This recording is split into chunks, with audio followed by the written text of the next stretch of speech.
नमस्कार। देशकाल प्लस में आपका स्वागत है। मैं हूं मुकेश कुमार। दोस्तों, एक तरफ जहां मोदी सरकार विदेश नीति और कूटनीति में लगातार नाकाम हो रही है और रणनीति के स्तर पर भी उसकी कोई खास उपलब्धि नहीं हो पा रही है, ऐसे में पाकिस्तान नए नए रणनीतिक खेल खेल रहा है और भारत के लिए नई चुनौतियां भी खड़ा करता जा रहा है। अब देखिए कि उसने सऊदी अरब के साथ 2025 सितंबर 2025 में एक गठबंधन किया था, स्ट्रेटजिक म्यूचुअल डिफेंस एग्रीमेंट, और इस एग्रीमेंट के तहत ये तय पाया गया था दोनों के बीच में कि अगर किसी भी देश पर हमला होगा तो दोनों देशों पर हमला माना जाएगा। अब इस एग्रीमेंट का विस्तार पाकिस्तान कर रहा है और तुर्की से बात हो रही है कि वो भी शामिल हो जाए, और ये काफ़ी एडवांस लेवल पर बात पहुंच चुकी है। और तुर्की भी अगर इस गठबंधन में शामिल होता है तो एक मजबूत गठजोड़ बन जाएगा और इसके विस्तार की बहुत संभावनाएं भी हैं। कहा जा रहा है कि ये एक तरह का इस्लामिक नाटो होगा। हालांकि इसको मिलिट्री अलायंस के तौर पर भी कहा जा रहा है, लेकिन ये इस्लामिक नाटो होगा जिसमें मुख्य रूप से इस्लामी देश शामिल होंगे, और इसमें तुर्की, सऊदी अरब और पाकिस्तान, ये तिकड़ी तो बनती हुई साफ दिख रही है। और ये जो नाटो का जिक्र हो रहा है वो इसलिए हो रहा है कि नाटो की एक क्लॉज है, क्लॉज 5, जिसके तहत अगर किसी गठबंधन के किसी एक देश पर हमला होगा तो वो सभी देशों पर हमला माना जाएगा और सभी देश मिलकर हमलावर जो भी हमला करेगा उससे मुकाबला करेंगे। तो अगर तुर्की भी शामिल हो रहा है, सऊदी अरब शामिल है और पाकिस्तान, तो ये तिकड़ी बनती है। और आगे चलकर इसमें बहुत सारे देश और भी शामिल हो सकते हैं, जिनके बारे में मैं अभी आपसे थोड़ा विस्तार से बातचीत भी करूँगा। लेकिन ये भारत के लिए एक तरह से कहना चाहिए दुस्वप्न जैसा है कि पाकिस्तान को जो वो अभी तक कमज़ोर मुल्क समझ रहा था और अकेला सोच रहा था, अब वो और भी समस्या के रूप में विकराल रूप धारण करता जा रहा है। चीन तो उसके साथ था ही, ये हम ऑपरेशन सिंदूर के दौरान बखूबी देख चुके हैं कि चीन की मदद से पाकिस्तान ने भारत के साथ किस तरह से मुकाबला किया, उसको किस स्तर पर फाइटर जेट्स के मामले में कामयाबी मिली, और जो सूचनाएं मिलती रही चीन से, उनकी वजह से भी उसको फ़ायदा हुआ।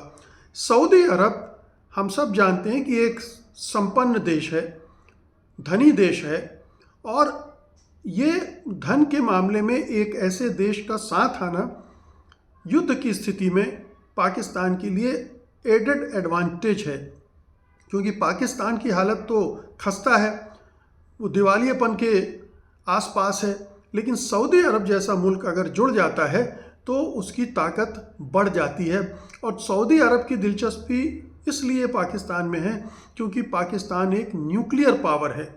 कभी न्यूक्लियर युद्ध हो, मसलन ईरान अगर न्यूक्लियर बम बना रहा है और उससे ख़तरा महसूस करता है सऊदी अरब, तो पाकिस्तान उसके साथ है न्यूक्लियर पावर के रूप में।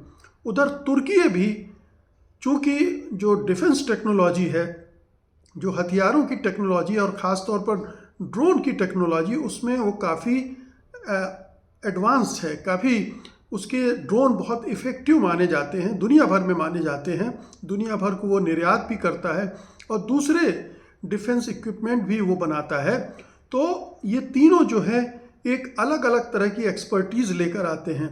पाकिस्तान के पास सैन्य क्षमता भी है, न्यूक्लियर पावर है, सऊदी अरब धन से संपन्न है, और तुर्की डिफेंस के मामले में जो डिफेंस इक्विपमेंट और हथियार हैं उनके मामले में मजबूत है, ताकतवर है। तो एक मजबूत गठबंधन इससे बन जाएगा। और ध्यान रखिए, तीनों के बीच जो गठबंधन बन रहा है वो मोटे तौर पर इस्लाम के आधार पर या इस्लामी देश होने के आधार पर बन रहा है। अब इसको अगर देखें कि आगे चलकर इसमें किस तरह से विस्तार हो सकता है, तो हमको नज़र डालनी पड़ेगी कि इसमें कौन कौन से देश और जुड़ सकते हैं। ये 3 देश तो साफ है कि जुड़ गए। इसके साथ एक मिस्र के जुड़ने की संभावना है। मिस्र एक रीजनल पावर है मिडिल ईस्ट में। हालांकि उसने पहले अरब नाटो, जो अरब देशों का एक नाटो का प्रस्ताव आया था, उसको ठुकरा दिया था, लेकिन अनौपचारिक रूप से इस इस्लामिक नाटो में वो शामिल हो सकता है। यूएई और कतर इन दोनों ने भी पहले अस्वीकार कर दिया था, लेकिन अगर सऊदी के साथ इनके संबंध सुधरते हैं तो संभावना है कि वो भी किसी न किसी रूप में इसको ज्वाइन कर लें। मलेशिया और इंडोनेशिया, इन दोनों देशों से पाकिस्तान ने इस्लामिक नाटो में शामिल होने की अपील की है, और इस लिहाज से दक्षिण पूर्व एशिया के कुछ देश भी इसके साथ जुड़ सकते हैं।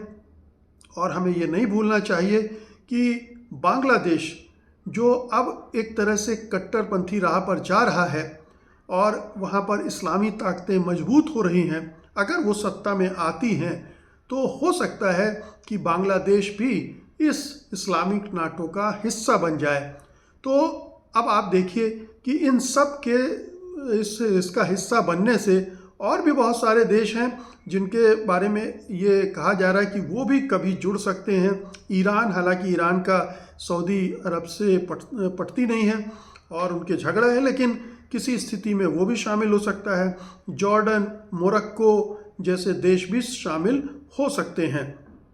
तो ये एक बड़ी खतरनाक स्थिति भारत के लिए बन रही है। पाकिस्तान पर हमला करने का मतलब हो जाएगा, आपने सऊदी अरब, तुर्की पर भी हमला किया है। अगर बांग्लादेश जुड़ जाता है तो फिर बांग्लादेश पर भी हमला माना जाएगा। और ये अगर 4-5 देशों से भारत को अकेले लड़ना पड़े, और उधर चीन तो है ही, तब कितनी मुश्किलात उसके लिए पेश आ सकती हैं, ये हम सब जानते हैं।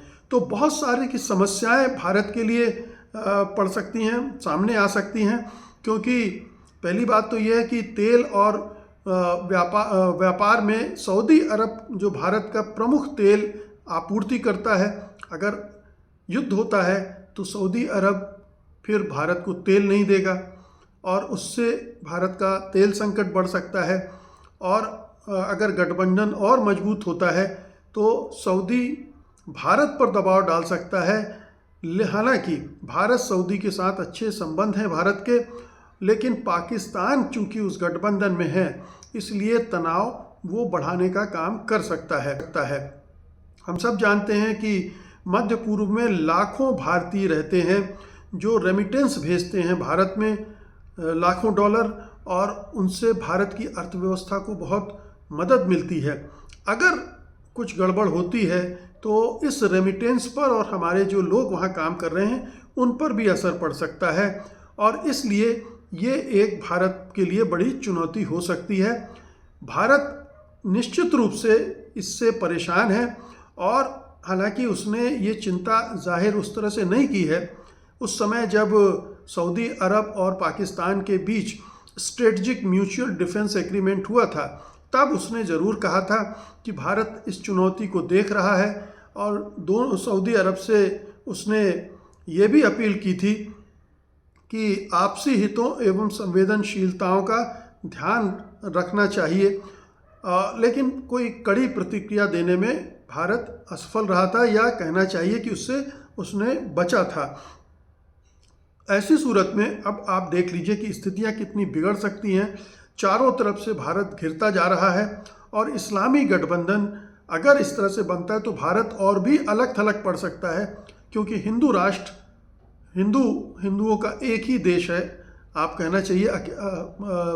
अगर भागवत की शैली में कहें और बीजेपी के एजेंडे के लिहाज से कहें तो भारत में अगर हिंदुत्व हावी होता है तो वो इस्लामी देशों से परे हट जाएगा। ऐसी सूरत में भारत के लिए बेहतर तो ये होगा कि वो हिंदुत्व की राह को छोड़ दे और धर्मनिरपेक्षता के बल पर तमाम इस्लामी देशों से अपने संबंध बेहतर बनाए, मध्य पूर्व के देशों से अपने संबंध बेहतर बनाए, जो कि काफ़ी हद तक पहले थे और अभी भी कुछ देशों के साथ तो अच्छे संबंध हैं भी, उनको बेहतर करे। और अगर इसमें कहीं इजराइल आड़े आता है, क्योंकि इस गठबंधन जो बनेगा नाटो, इस्लामिक नाटो, वो इजराइल के खिलाफ भी होगा, तो भारत को ये भी एक संतुलन देखना पड़ेगा कि इजराइल के साथ जो उसकी इतनी निकटता है उसे कैसे कम करे। ठीक है कि वो हमारे लिए हथियारों की सप्लाई करने वाला एक बड़ा मुल्क है, लेकिन उसको इतना ही करीब रखना चाहिए जिससे कि जो तथाकथित इस्लामिक नाटो बनेगा वो हमें अपने दुश्मन के तौर पर न देखे। हमें अपने और दूसरे ऑप्शन भी ढूंढने पड़ेंगे, दूसरे देशों के संबंध सुधारने होंगे, रूस से, यूरोप से, यहाँ तक कि चीन से भी संबंध बेहतर करने पड़ेंगे ताकि चीन का दबाव भी हमारे जो सैन्य क्षमताओं पर, रणनीति पर ना पड़े। तो ये एक बड़ी चुनौती के रूप में देखना चाहिए इस्लामी नाटो को।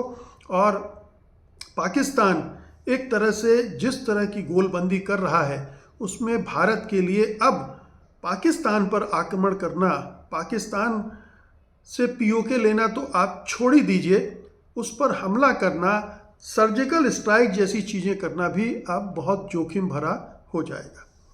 बहुत बहुत शुक्रिया आपका। धन्यवाद। नमस्कार।